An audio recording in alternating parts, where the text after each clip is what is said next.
This is your News Source Evening Bulletin for today, Friday, the 21st day of August in the year 2020. I'm Gordon Mosley. Here is what we're tracking tonight. The Guyana Police Force has launched what it calls a comprehensive investigation against the Chief Election Officer and the Returning Officer for Region 4, after it said it received formal reports of alleged criminal misconduct by the two. While the police force would not say who submitted the formal reports, it indicated that the allegations of criminal misconduct are related to the 2020 general and regional elections and issues that followed the elections. The Police Public Relations Office said that upon receipt of the reports today, it sought and got advice from the Director of Public Prosecutions and the force's legal officer to conduct a comprehensive investigation into the allegations in accordance with the mandate of the force. News source understands that it was the crime chief Wendell Blanham himself who reached out to the DPP, indicating that he had received the reports. The police force did not provide details of the allegations. However, in relation to the private criminal charges that were filed by the PPP and the New Movement Party against the Chief Election Officer, it was announced by the police that the Office of the Director of Public Prosecutions is taking over the private charges in accordance with the powers of the DPP. The attorneys for the Chief Election Officer have written to the DPP requesting that the private criminal charges be withdrawn. The DPP's office had indicated that it was awaiting the statements in the case before that decision could be made. During Mr. Lowenfield's last appearance in court, the case was postponed to allow time for a response from the DPP. Agents of the People's Progressive Party and the New Movement Party filed the private charges in the aftermath of the March elections, claiming conspiracy by the Chief Election Officer to commit fraud. Their attorney had indicated that he intends to provide more than 400 statements to back up the claim. It is unclear whether he ever provided those statements. More news coming up in just a moment.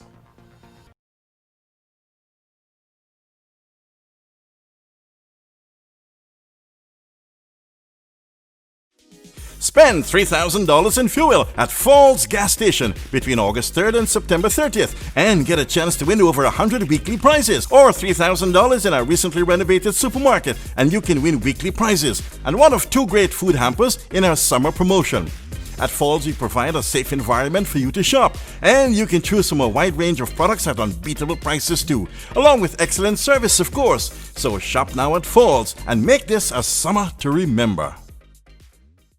Hello, my name is Clyde De Haas and I am the Managing Director of Unicomer Guyana Inc. The COVID-19 pandemic has impacted us all, but I promise you, we will get through it together. Shopping in this new environment could be daunting, however, we have fine-tuned our protocols to ensure we have a safe and comfortable environment for our staff and customers. Our store teams are observing the 6-20-100 protocol, that is 6 feet social distancing, washing hands for 20 seconds, and ensuring every day their body temperatures are below 100 degrees Fahrenheit. Additionally, all staff and customers are required to wear face masks when inside our stores. We are sanitizing all frequently touched areas, including door handles and counters, several times a day. Our service technicians and delivery team members will utilize full PPE when visiting your home. All these measures are to ensure we minimize any risks to you or to our staff. You can also shop with us via telesales or online at shopcoach.com. We are well prepared and ready to help you find the products you need in the safest way possible. GBTI is your Guyanese bank, a bank that understands every customer's unique needs, opportunities, challenges, and financial concerns. At GBTI, we see you for you. Whether you're buying a new home or car, planning your next vacation or retirement, saving for your child's future, or whether you're ready to take that bold step of investing in your dream business idea, we are with you every step of the way. We hear your stories and watch you focus on your dreams as we share your aspirations. We are more than just banking. We are a family. We are part of your community. Our commitment extends way beyond the walls of our branches and is demonstrated every day in the opportunities we provide to our individual and business customers. The support, time, and commitment we give back to communities across Guyana to help improve the lives of our Guyanese families. because we see Guyana through your eyes.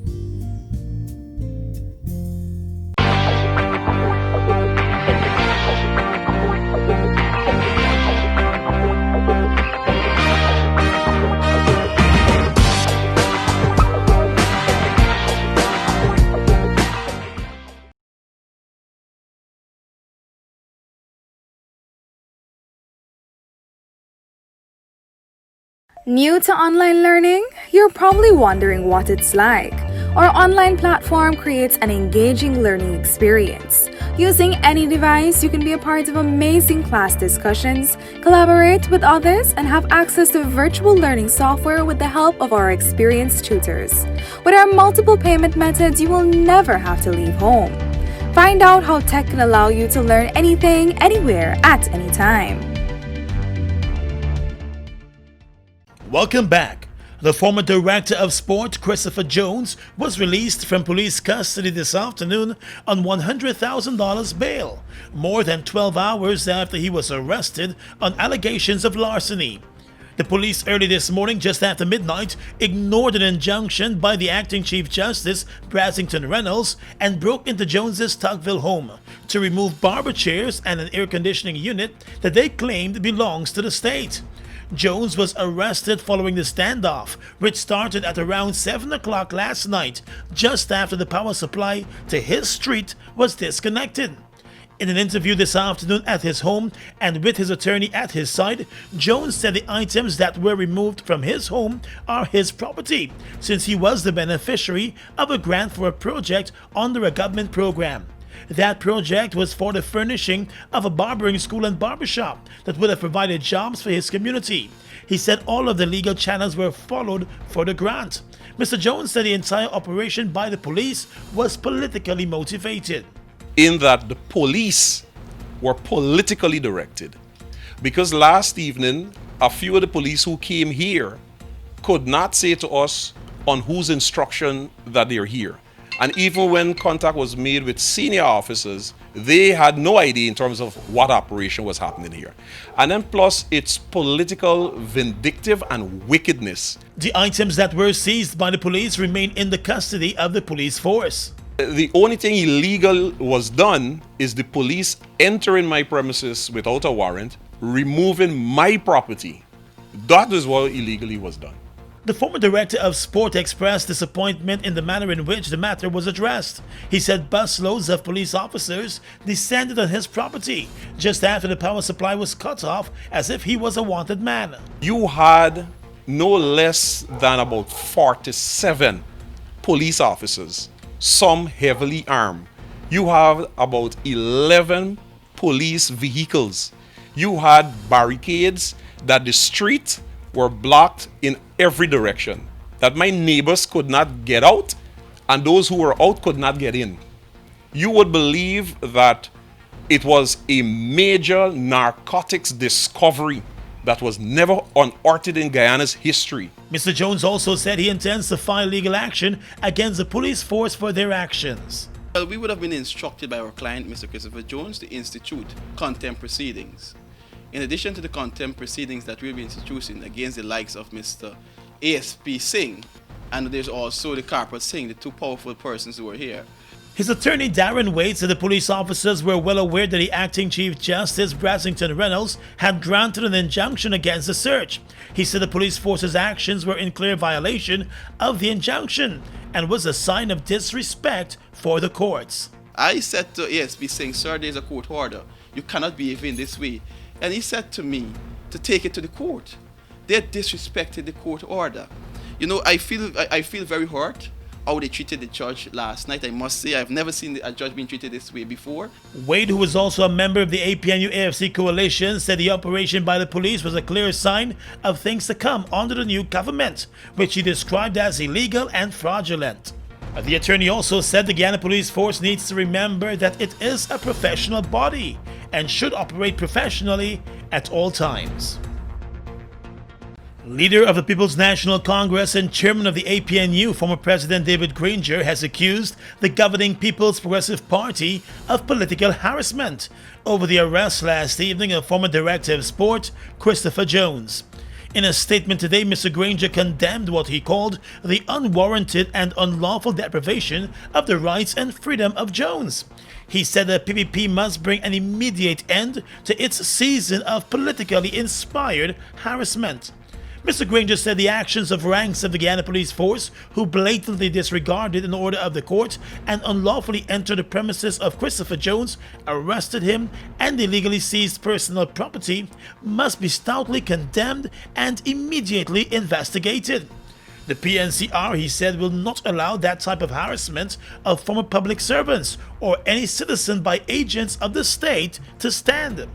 Mr. Granger called on all Guyanese to join them to strongly condemn the abuse of state power and the persecution of an innocent man.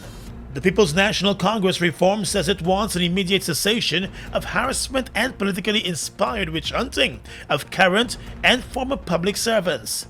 Mr. Granger made it clear that his party, of which Jones is a member, stands firmly with the former director of sport and will do everything to ensure that his rights and freedom are no longer violated. General Secretary of a Partnership for National Unity and recently co-opted executive member of the People's National Congress Reform, Joe Harmon, has been given the nod to be the new opposition leader when the 12th Parliament is convened. Members of the APNU-AFC coalition who will be heading the Parliament met today to agree on a leader of the opposition. Mr. Harmon was the only person nominated for the constitutional position.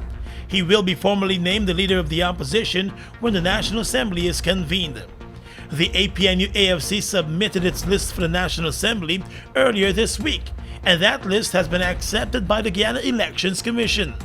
When the names of other leaders in the People's National Congress were not seen on the list, political watchers said it became clear that Harmon would have emerged as the leader of the opposition in Parliament.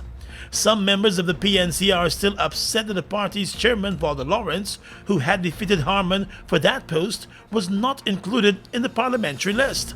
However, the PNC leader, David Granger, has indicated that he did not want to send members who served more than 3 terms in the parliament back to the assembly. Upset that it may not have been consulted on which one of its nominees would have been chosen for Parliament and a seat on the Regional Council, WPA Secretary Takuma Ogunsi announced that the party was withdrawing from a Partnership for National Unity. The WPA is also calling for the withdrawal of the names of its 2 members that have already been submitted to the Elections Commission to serve in Parliament and on the Regional Council. In a letter to the chairman of a Partnership for National Unity, the WPA said it had to learn of the selections for Parliament and the Council through the local press. The party recalled that it has had cause on several occasions to draw attention to the practice of non-consultation within the APNU. It said it cannot be denied that the behavior of the People's National Congress leadership in the latest episode has left a lot to be desired. According to the WPA, decisions affecting the APNU have been made and continue to be made in the name of the constituent parties, without consultations, and that makes it appear as if the smaller parties have to live with decisions being handed down by the major party, the People's National Congress. The statement added that a decision not to consult with the WPA on the final choice for the 2 nominees may be a precursor of what is to come. The party said it is also concerned about the non-allocation of seats to 2 of the other small parties that make up the APNU. The statement made it clear that the Working People's Alliance remains open to coalition politics and will therefore leave the door open for conciliation. The WPA's chairperson, Tabitha Sarabo-Halley, was selected by the head of the coalition's list, David Granger, as the person who would be taking up the seat for the party in Parliament. He said she worked throughout the campaign across the country. Sarabo-Halley was nominated by the WPA among other members for the same parliamentary seat. In a recent interview, Mr. Granger was high in praise for Ms. Sarabo-Halley, who he said is one of the rising stars in the coalition, that he believes will do a good job in the National Assembly. He said all of the parties made nominations for the National Assembly and the councils. Let's tell you now that Guyana recorded 35 new cases of coronavirus today, taking the total number of cases recorded in the country to 881. 70 new cases were recorded yesterday and 40 new cases were recorded the day before. However, only 77 of the current cases are in institutional isolation. The remaining 333 active cases are in approved home isolation. There are still 8 persons in the COVID-19 intensive care unit, according to the Chief Medical Officer, Dr. Shamdeo Prasad. The number of positive cases have climbed to 881, with 30 COVID-19 related deaths. There are 410 or 46.5% of persons under close monitoring, with 77 in institutional isolation and 333 in approved home isolation. 8 persons are in the COVID ICU. A total of 433 persons, or 49.2%, have recovered thus far and have been placed on home monitoring with strict measures to prevent any further reinfection. Dr. Prasad said in the past 5 days, 280 new cases were reported, with the majority of those cases coming from Region 4. Over the period 15th to the 20th of August, 218 new cases were reported. These cases came mainly from Region Number 4, the East Bank and clusters in Georgetown, Region 9, Lethem area, Region 9, Bartica and surrounding areas, Region Number 10, the Riversview area on the east bank of the Essequibo River, and from the west coast and west bank of Region Number 3. During the last week, we had the first case reported from Region Number 5 and a cluster of imported cases in Region 6, with the occurrence of sporadic cases in Regions 1 and 2. The Chief Medical Officer said COVID-19 remains a threat to everyone in all areas across Guyana. In wake of various social media postings and chain messages questioning the quality of COVID-19 tests being done, the Minister of Health, Dr. Frank Anthony, is assuring that there are no fake tests in the national system. In a statement today, Dr. Anthony condemned the statements popping up on social media, describing them as irresponsible and a reckless campaign. He explained that Guyana has nurtured an international cooperation platform for COVID-19 testing and for the overall fight against COVID-19. The health minister explained that Guyana is working closely with the Pan American Health Organization, the World Health Organization, and other Caribbean countries, along with the Caribbean Public Health Agency, in the fight against COVID-19 here. According to the health minister, the COVID-19 testing in Guyana is done with equipment and testing reagents from only validated and certified sources. He said the PCR testing for diagnostic purposes that is being done at the National Public Health Reference Laboratory is done with a PCR machine that is used widely in the Caribbean, the US, Canada, and Europe, and other parts of the world. The COVID-19 test reagents which are being used, he said, were supplied by PAHO and WHO, and the swabs were also coming from the 2 agencies. The testing procedures in Guyana, he noted, follow the international standards and are done by well-trained COVID-19 testing staff. An additional 30 persons are currently being trained to join the testing team. Anthony said Guyana is now doing far more testing and was able to surpass more than 200 tests in one day. The increase in positive COVID-19 cases at present is largely the consequence of the increase in testing, the health minister said. Guyana has recorded more than 300 new cases of COVID-19 in the past 2 weeks. The country also saw 8 deaths linked to the disease in 7 days. While the increase in testing is being acknowledged by citizens, the health ministry is still being questioned about other systems that should be put in place to curb the spread of the coronavirus. The Customs Anti-Narcotics Unit has indicated that based on its investigation so far, it has found no conclusive evidence that points to the 1.5 tons of cocaine found in a Guyana shipment of rice being loaded here in Guyana. The cocaine shipment was busted in Germany last week. In a statement today, Kanu explained that a container with the cocaine was among 12 containers that left Guyana with rice for Poland. Kanu said based on evidence provided, the containers were all scanned before leaving Guyana and nothing was detected. The vessel left Guyana in late May and stopped in another country in early June, where the containers were offloaded. and stored in that country for 7 days before being loaded on another ship for the journey to Germany, then finally to Poland. According to Kanu, once in Germany, the containers remained at the port facility there for several days before they were searched and the large cocaine bust unearthed. Kanu said it was also discovered that the newspaper clippings that were used to wrap the cocaine were from one of the countries where the shipment of rice was in transit. The Drug Enforcement Agency said it will continue to be part of the international probe into the drug bust. A number of persons in Guyana, including the shipper and workers from the Guyana Revenue Authority, have been assisting with the probe. New to online learning? You're probably wondering what it's like. Our online platform creates an engaging learning experience. Using any device, you can be a part of amazing class discussions, collaborate with others, and have access to virtual learning software with the help of our experienced tutors. With our multiple payment methods, you will never have to leave home. Find out how tech can allow you to learn anything, anywhere, at any time.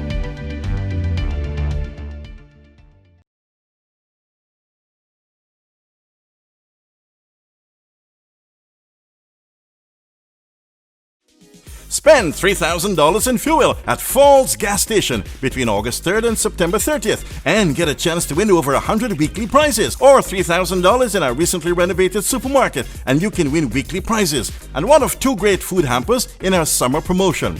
At Falls, we provide a safe environment for you to shop, and you can choose from a wide range of products at unbeatable prices too, along with excellent service, of course. So shop now at Falls and make this a summer to remember. We are legions of men standing strong, but never too proud to stoop and help someone. We must send a clear signal to all. Do right. Walk in upright ways, knowing that's what being a man is all about. And ever aware that things will only get worse when good men do nothing. Stand strong. Be the one to live right. They've made a positive impact on the heavy-duty transportation industry in Guyana since they've arrived. Guyanese are amazed at their power, durability, efficiency, and superior handling capabilities. These are brand new trucks, manufactured in partnership with German, Italian, and French companies. They have a powerful reputation for operating under very adverse Guyanese conditions and come with full after-sales service and spare parts. They're the most sought-after trucks today, with over 500 units in Guyana, and they're available in over 100 countries, including South America and the Caribbean. Be smart. Buy brand new ST Howo trucks today. Call 608-4998 and arrange for an inspection at ST Truck Guyana Incorporated, Block B, Public Road, Covenant, East Bank, Demerara. We give thanks for real. You spend all that money on your watch. How much time you spend with your son? So much money in the club. How much you spend with the ones you love? The simple things are your blessings. Cheese, please. Remember Tyrus Riley, this one we aim to please. The music will never ease. Cheese, please.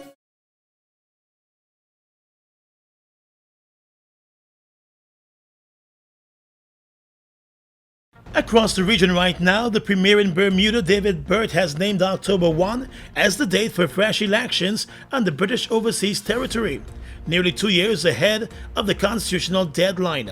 In the last general election held in July 2017, the Progressive Labour Party defeated the One Bermuda Alliance by 24 seats to 12 and added an extra seat in a subsequent by-election to extend its overall House majority to 14. The Premier said the governor has accepted his advice to hold a general election in October, adding that the election, which was not due until 2022, would help the island to focus on rebuilding its battered economy and creating more opportunities for Bermudians. In Latin America, the Bolivian Justice Ministry has filed a criminal complaint against former President Evo Morales for statutory rape and human trafficking. It comes after photographs were published in national media of the 60-year-old ex-leader with a young woman who was reportedly a minor at the time. He has not commented on the allegations. Mr. Morales was president of Bolivia from 2006 to 2019 and lives in exile in Argentina after a disputed election back in November. The leftist leader stepped down following large protests contesting last year's election results, and the right-wing interim government took charge. While in exile, Ms. Morales has been accused of a range of offenses. An alleged relationship between Ms. Morales and the 19-year-old woman identified only as NM began when she was a minor, the complaint says. And finally tonight, international news. The head of the World Health Organization says he hopes the coronavirus pandemic will be over in under 2 years. Speaking in Geneva earlier today, he said the Spanish flu of 1918 took 2 years to overcome. But he added that current advances in technology could enable the world to halt the virus in a shorter time. The deadly flu of 1918 killed at least 50 million people. The coronavirus has so far killed almost 800,000 people and infected 22.7 million more. Meanwhile, the numbers in the US continues to rise significantly. More than 1,000 new deaths were announced today, bringing the total number of fatalities in the US to coronavirus to more than 173,490. And that's your News Source Evening Bulletin for today and this week. I'm Gordon Mosley. Be safe. Have a good weekend.